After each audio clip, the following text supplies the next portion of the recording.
Welcome back to my YouTube channel Gigi Spot. उम्मीद करता हूं कि आप सब ठीक होंगे। आज की इस वीडियो में हम बात करेंगे पीआरए से आपने अपनी कंपनी को क्लोज़ किस तरह करवाना है। हमारा जो अभी करंट टॉपिक चल रहा था वो था हमने अपनी कंपनी को किस तरह क्लोज़ करवाना है, किस तरह डी रजिस्टर करवाना है, वाइंड अप करवाना है। तो सबसे पहले जो हमने एससीसीपी का जो पार्ट था वो देखा था। एससीसीपी से रिलेटेड जितनी भी वीडियोस बनी थी वो मैंने यूट्यूब चैनल पे अपलोड कर दी हैं, वो आप सबसे पहले वो देख लें। उसके बाद जो है हम एफबीआर की तरफ गए थे, वो वीडियो भी अपलोड हो चुकी है। अभी जो लास्ट है फॉर्म क्रिएट करना और एप्लीकेशन क्रिएट करने से रिलेटेड जो है वो आज पीआरए की है। ठीक है, आज की इस वीडियो में हम डिस्कस करेंगे कि पीआरए से अगर आपने अपनी कंपनी को क्लोज़ करवाना है तो वो आप किस तरह करवाएंगे, उसकी एप्लीकेशन आप किस तरह रेडी करेंगे और उसके साथ कैसे चीज़ें अटैच करनी है आपने। ठीक है, पीआरए की एप्लीकेशन भी सेम वैसे ही बनेगी जैसे एफपीआर की बनेगी। सेम तकरीबन वही चीज़ें हम लिखेंगे जो कि हमने अपने प्रीवियस फॉर्म्स में लिखी हैं, प्रीवियस एप्लीकेशंस में लिखी हैं।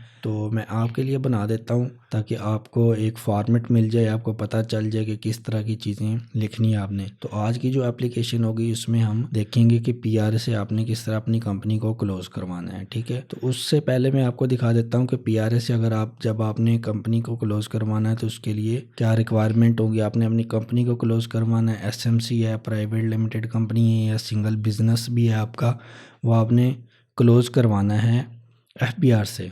आज की जो एप्लीकेशन होगी उसमें जब हम डिस्कस करेंगे तो ये सेम एप्लीकेशन जो है वो कंपनी के लिए भी यूज़ हो सकती है, ये एसएमसी के लिए भी यूज़ हो सकती है, ये पार्टनरशिप बिजनेस के लिए भी यूज़ होगी और यही एप्लीकेशन जो है सिंगल बिजनेस के लिए भी यूज़ होगी। ठीक है, एप्लीकेशन तकरीबन सेम यही होगी, यही चीज़ें सारी हम लिखेंगे, जस्ट इसमें थोड़ी बहुत ही चेंजेस करेंगे। जैसा कि अगर हम कंपनी क्लोज करवा रहे हैं तो कंपनी से रिलेटेड थोड़ी बहुत ही चीज़ें लिख देंगे, एसएमसी करवा रहे हैं तो उससे रिलेटेड, पार्टनरशिप है तो उससे रिलेटेड, अगर सिंगल बिजनेस है तो उसका हम इसमें लिखेंगे। ठीक है, एप्लीकेशन तकरीबन सेम ही होगी, बस आपने जो भी आपके बिजनेस का स्टेटस होगा वो उससे रिलेटेड आपने चीज़ें इसमें लिखनी है। तो आपने जब अपना बिजनेस या कंपनी क्लोज करवानी होती है पीआरए से तो उसके लिए ये वाले डॉक्यूमेंट्स रिक्वायर्ड होते हैं, वो मैं आपको दिखा देता हूँ। यहाँ पे मैंने लिखा हुआ PRA D registration requirements, request to commissioner PRA on letterhead. ये एप्लीकेशन जो है पहले नंबर वाली जो है ये हम आज इसी वीडियो में रेडी करना सीखेंगे। यही एप्लीकेशन जो है आप इंडिविजुअल के लिए, पार्टनरशिप के लिए, प्राइवेट कंपनी के लिए और एसएमसी कंपनी के लिए यूज़ करेंगे। उसके बाद सीएनएस कॉपी होगी जो ऑनर होगा उसकी।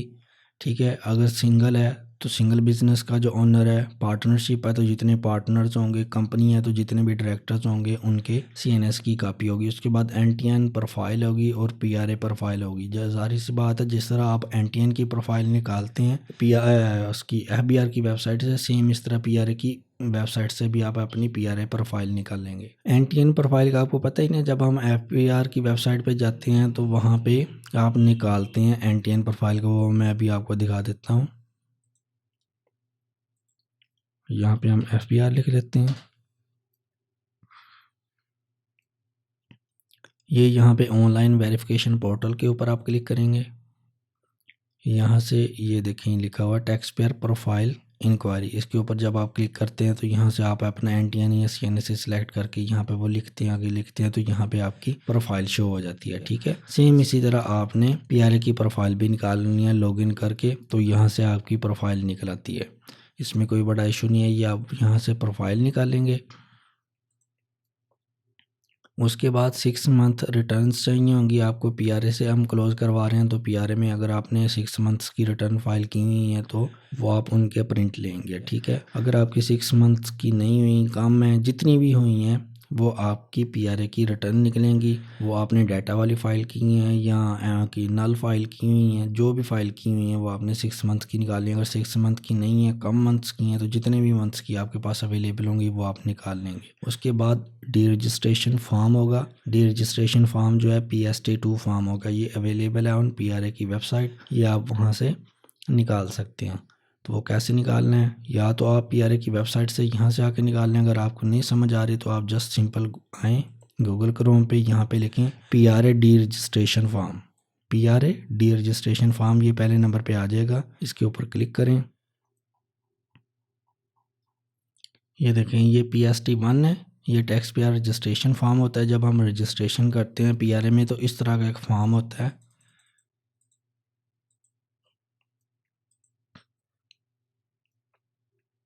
ये देखिए, ये वाला इस तरह का फॉर्म होता है जब हम रजिस्ट्रेशन करते हैं, जिसको हम फिल करते हैं रजिस्ट्रेशन के वक्त। जब हम ऑनलाइन पीआरए की रजिस्ट्रेशन करवा रहे होते हैं तो यही फॉर्म होता है उधर, जिसको हम फिल कर रहे होते हैं रजिस्ट्रेशन के वक्त, ठीक है।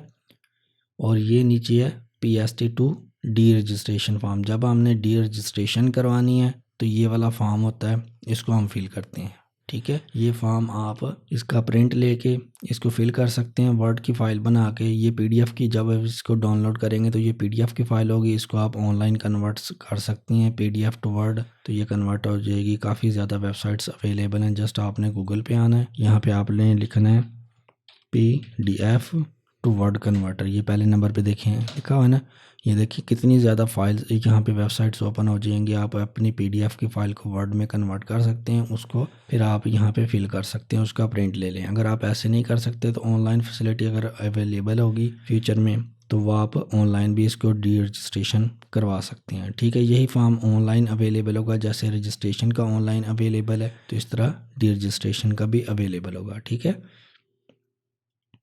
और दूसरी एक चीज़ ये है कि ये रिक्वायरमेंट्स जो मैंने आपको अभी बताई हैं, ये वाली मे बी ये फ्यूचर में थोड़ी बहुत ही चेंजेस आ सकती हैं।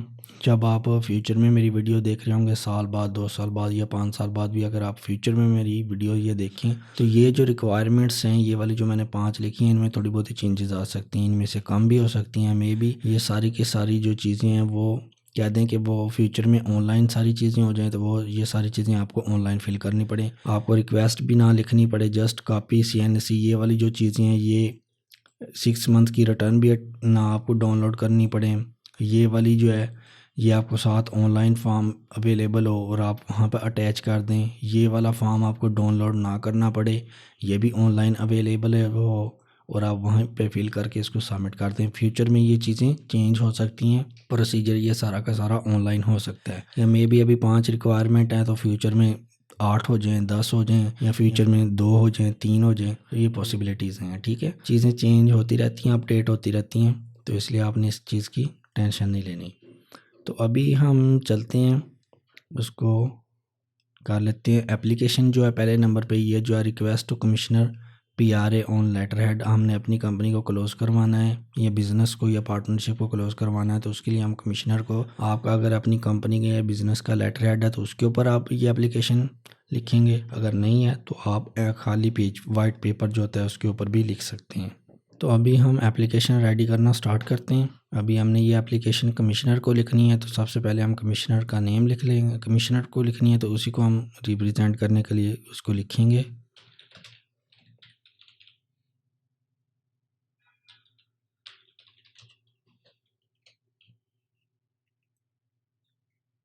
राइट साइड पे आपने डेट लिखनी है।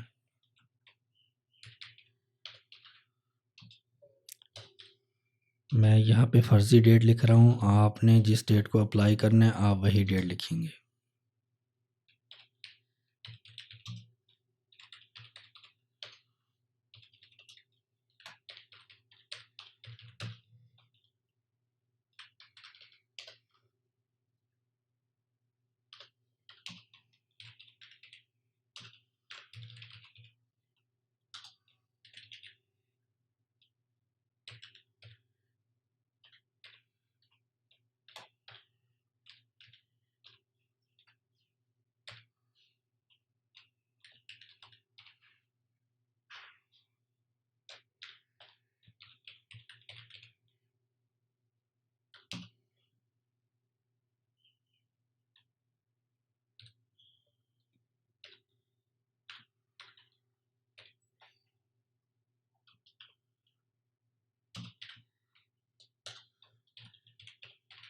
ये भी हम पंजाब रेवेन्यू के लिए एप्लीकेशन लिख रहे हैं। अगर आपकी पंजाब में रजिस्ट्रेशन हुई है तो आप सेम एड्रेस ये वाला लिखेंगे। अगर आपकी पंजाब में नहीं है, बलूचिस्तान में है, सिंध में है, खैबर पख्तूनख्वा में है, जहाँ पे भी है, जस्ट आप एड्रेस चेंज करेंगे, बाकी नीचे एप्लीकेशन तो सेम वही होगी।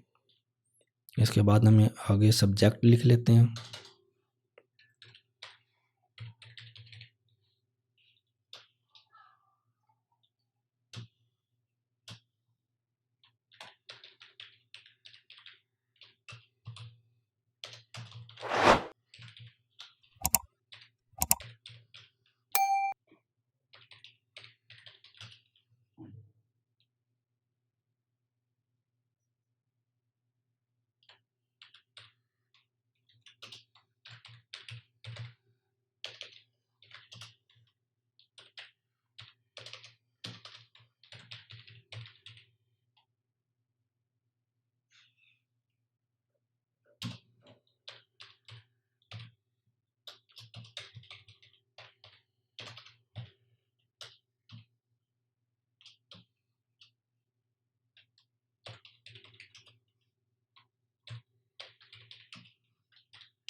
ये एप्लीकेशन मैंने लिख दी है, इसमें ये चीज़ें हमने लिखी हुई हैं। एप्लीकेशन फॉर डी रजिस्ट्रेशन, ये आगे कंपनी का या आपके बिज़नेस का नेम होगा, जो भी होगा वो आपने लिख लेना है। अगर इंडिविजुअल है, पार्टनरशिप है, जो भी आपके बिज़नेस का नेम है वो लिखेंगे आप। PNTN लिखेंगे, जैसे आपका NTN होता है, इस तरह अगर आप पंजाब रेवेन्यू में आपकी रजिस्ट्रेशन हुई है तो PNTN होगा, ठीक है। उसके बाद ये रूल्स लिखा हुआ है, ये रूल्स और ये जो रूल नंबर है ये फ्यूचर में चेंज भी हो सकते हैं, कोई भी अपडेट आ सकती है। फ़र्ज़ कर लें कि अभी रूल नंबर जो 5 है फ्यूचर में 10 हो, 5 हो, 3 हो, या इसी 5 का सब सेक्शन कोई बन जाए। तो इस तरह रूल्स जो हैं अभी 2012 हैं, तो फ्यूचर में जो भी करंट ईयर होगा उसके हिसाब से अगर कोई अपडेट आ जाती है तो वो 12 की जगह पे 20 लिखा आ जाए, 24, 50, 30 कुछ भी लिखा आ सकता है फ्यूचर में, तो वो आप उसके हिसाब से लिखेंगे। तो उसके बाद आगे आगे हम एप्लीकेशन को रेडी करते हैं।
ये भी हमने लिख दिया है कि हम जो है PST फॉर्म जो है डी रजिस्ट्रेशन के लिए रिक्वायर्ड है वो इसके साथ फाइल करके साइन करके उसको अटैच कर रहे हैं, ठीक है। तो ये भी फ्यूचर में ये भी पॉसिबिलिटी है कि ये सारा का सारा प्रोसीजर जो है ऑनलाइन हो जाए, तो तब आपको ये फॉर्म डाउनलोड करके साइन करके फिल करके अटैच करने की ज़रूरत ना पड़े। वो फॉर्म ऑनलाइन अवेलेबल है, वो जस्ट आपने फिल करना हो। तो ये पॉसिबिलिटीज़ हैं, फ्यूचर में अपडेट चीज़ें हो सकती हैं।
ये अभी हमने लिखा हुआ है कि हमने जो है ये बिज़नेस क्लोज़ हो चुका है, इसकी एक्टिविटीज़ और बैंक अकाउंट्स को भी क्लोज़ किया है, इसके ऊपर हम कोई भी ट्रांज़ैक्शंस नहीं कर रहे। और साथ हमने ये भी मेंशन कर दिया है कि हमने एससीसीपी से जो कंपनी क्लोज़ करवाई थी, उसके जो डॉक्यूमेंट्स हमें से वहाँ से मिली हैं, हमें जो रिकॉर्ड मिला है, जो भी लेटर्स वगैरह मिले हैं एससीसीपी से कि हमारी कंपनी एससीसीपी से क्लोज़ हो चुकी है, वो भी हमें इस एप्लीकेशन के साथ अटैच करने हैं, ताकि आप उन चीज़ों को भी चेक करके अपने रिकॉर्ड में रख लें और हमारा पीआरए से जो स्टेटस है वो भी कंपनी का क्लोज कर दें, या आपकी पार्टनरशिप फर्म का या एसएमसी कंपनी का या इंडिविजुअल बिजनेस का क्लोज कर दें। अगर तो आपका इंडिविजुअल बिजनेस होगा तो ज़ाहिर सी बात है, फिर आप ये वाली जो लाइन है, ये इसकी कंपनी वाली, ये जो आप मैं यहाँ पे सिलेक्ट कर रहा हूँ, ये वाली चीज़ें आप नहीं लिखेंगे कि कंपनी जो है हमने वाइंड अप करवाने के लिए एससीसीपी से अप्लाई किया था, फिर तो ज़ाहिर सी बात आप ये नहीं लिखेंगे। अगर आपका इंडिविजुअल बिजनेस होगा तो बस जस्ट आप पहले वाला पैरा लिखेंगे और ये नीचे जो है ये वाला यहाँ तक लिखेंगे,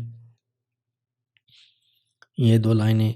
फिर आप ये वाला जो नीचे वाला फर्दर नो से लेके रिकॉर्ड पर्पसेस तक है, यहाँ से ये चीज़ें आप नहीं लिखेंगे, ठीक है। तो अगर आपका इंडिविजुअल बिजनेस होगा तो फिर आप वैसे इसमें मेंशन करेंगे कि आप किस लिए अपने बिजनेस को क्लोज करवा रहे हैं, वो रीजंस अटैच करेंगे, तो आप ये चीज़ें सारी कर सकते हैं। फ़र्ज़ कर लें कि अगर आपने इंडिविजुअल बिजनेस है, आपने पीआरए में रजिस्ट्रेशन करवा ली है और आपने कोई भी सर्विसेज वगैरह नहीं दी पीआरए में, लेकिन अब आप डी रजिस्ट्रेशन करवाना चाह रहे हैं, तो फिर आप क्या लिखेंगे, ये पहले वाला पैरा लिखेंगे, ये सेकंड पैरे की 2 लाइनें पहले वाली लिखेंगे और ये वाला नीचे वाला पैरा जो होगा इसकी जगह पे आप अपने रीजंस बता दें कि आपने क्यों क्लोज करवाना चाह रहे हैं। फ़र्ज़ कर लें कि आप कह सकते हैं कि आपने बिजनेस एक्टिविटीज़ को कंटिन्यू नहीं किया, कोई भी आपने ट्रांजैक्शंस वगैरह नहीं की, कोई भी सर्विसेज की आपने नहीं दी, किसी किस्म की कोई भी हमारी बिजनेस एक्टिविटी नहीं हुई, और हमारा जो बैंक अकाउंट था बिजनेस का वो भी, उसमें हमने किसी किस्म की कोई ट्रांजैक्शन नहीं की। आप ये चेक करवा सकते हैं कि हमने जब से रजिस्ट्रेशन करवाई है वो हम नल रिटर्न फाइल कर रहे हैं, हमारा कोई भी रिकॉर्ड नहीं है, ठीक है। तो हम फ्यूचर में इसका काम करना भी नहीं चाह रहे, तो इसलिए हम इसको क्लोज करवाना चाह रहे हैं। इस तरह की आप चीज़ें इसमें मेंशन कर सकते हैं, जो भी रीजंस होंगी आपके काम ना करने की जिसकी वजह से आप ये क्लोज करवाना चाह रहे हैं, वो रीजंस आप यहाँ पे मेंशन करेंगे। अगर आपकी कंपनी है तो फिर आप ये वाली चीज़ें करेंगे, प्राइवेट लिमिटेड कंपनी होगी या एसएमसी होगी तो ये सेम पैरा यही लिखा जाएगा। पार्टनरशिप होगी तो फिर ये वाला पैरा नहीं होगा। जो इंडिविजुअल के लिए चीज़ें मैंने बताई हैं वो पार्टनरशिप के लिए आप लिखेंगे कि क्या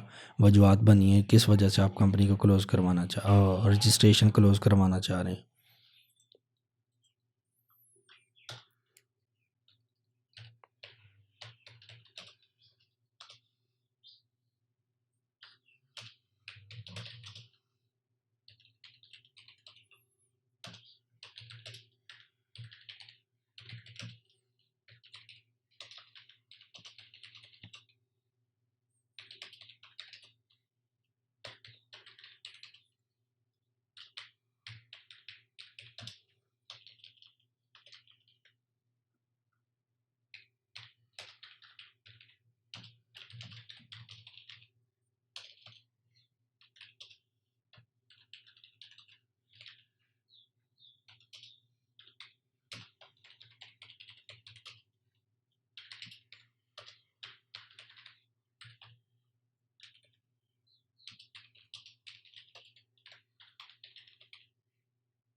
ये एप्लीकेशन मैंने रेडी कर दी है आपके लिए। ये सारी चीज़ें आपने लिखनी है। ये लास्ट पैरा जो है इसमें भी हमने ये डी रजिस्ट्रेशन से रिलेटेड ही चीज़ें बताई हैं कि अभी हम ये जो नोटिस वगैरह आपको एप्लीकेशन दे रहे हैं, तो इसके बाद हम आपके जो है नॉलेज में ये सारी चीज़ें ला रहे हैं कि हमारा बिजनेस जो है वो क्लोज हो चुका है। SCCP से भी FPR से भी हमने क्लोज करवा लिया है। ये सारी चीज़ें इसके साथ अटैच की हुई हैं और ये आप जो है PRA का जो पोर्टल है या आपका जो रिकॉर्ड है वहाँ से भी इस कंपनी को डी रजिस्टर कर दें, ताकि फ्यूचर में हमारे ऊपर किसी किस्म की कोई पेनल्टी वगैरह ना लगे और हमें PRA की तरफ से किसी किस्म का कोई नोटिस ना आए। तो ये सारी चीज़ें हमने मेंशन कर दी हैं इसमें। तो ये एप्लीकेशन थी, इससे आपको पता चल जाएगा कि आपने किस तरह ये अपनी डी रजिस्ट्रेशन करवानी है, चाहे वो आपकी कंपनी प्राइवेट लिमिटेड है, SMC है, पार्टनरशिप है या बिजनेस है इंडिविजुअल का। और पंजाब में है आपकी खैबर पख्तूनख्वा में या और कहीं पे भी आपकी रजिस्ट्रेशन हुई है तो एप्लीकेशन यही होगी, जस्ट चीज़ें चेंज होंगी। बाकी सेम एप्लीकेशन यही होगी, प्रोसीजर यही होगा एप्लीकेशन का। तो ये थी आज की एप्लीकेशन। और इसके बाद जो नेक्स्ट टॉपिक है वो इंशाल्लाह हम शुरू करेंगे टैक्स नोटिस किस तरह डील करते हैं और साथ अपील्स का। मेन जो है हमारा पर्पस जो है वो नेक्स्ट जो टॉपिक हमारा स्टार्ट होगा वो अपील्स का होगा। इनकम टैक्स की और सेल टैक्स की अपील, FPR की जो अपील्स होती हैं वो, और जो है ट्रिब्यूनल की अपील। अभी हम नेक्स्ट टॉपिक वो वाला स्टार्ट करने जा रहे हैं। उससे पहले 1-2 वीडियोज़ में मैं आपको जो टैक्स नोटिस होते हैं किस तरह के होते हैं, कौन कौन से नोटिस जो हैं वो टैक्स पेयर को आ सकते हैं, वो उसके बारे में हम मेंशन करेंगे। वो उसके ऊपर मैं एक वीडियो बनाऊंगा, टैक्स नोटिस के बारे में आपको बताऊंगा। और जब हम अपील वाला सेक्शन जो है वो डिस्कस कर रहे होंगे, अपील को डिस्कस कर रहे होंगे, उसके फॉर्म्स, अपीलें कैसे बनती हैं, डॉक्यूमेंट्स कैसे रेडी होती हैं, तो साथ साथ जो है हम टैक्स नोटिस को भी डील करेंगे। क्योंकि जब टैक्स नोटिस ही आते हैं तो उसके बाद ही हम अपील्स में जाते हैं। तो ये टॉपिक जो होगा वो हम कंबाइन लेके चलेंगे, अपील्स वाला और टैक्स नोटिस वाला। आज की वीडियो में इतना ही था। आपने वीडियो को लाजमी लाइक भी करना है, शेयर भी करना है, ताकि दूसरे भी इस चीज़ से फ़ायदा उठा सकें और उनको भी चीज़ें सीखने में मदद मिले। और आपने मेरे चैनल को लाजमी सब्सक्राइब करना है। तो मिलते हैं एक नई वीडियो में, तब तक के लिए अल्लाह हाफिज़।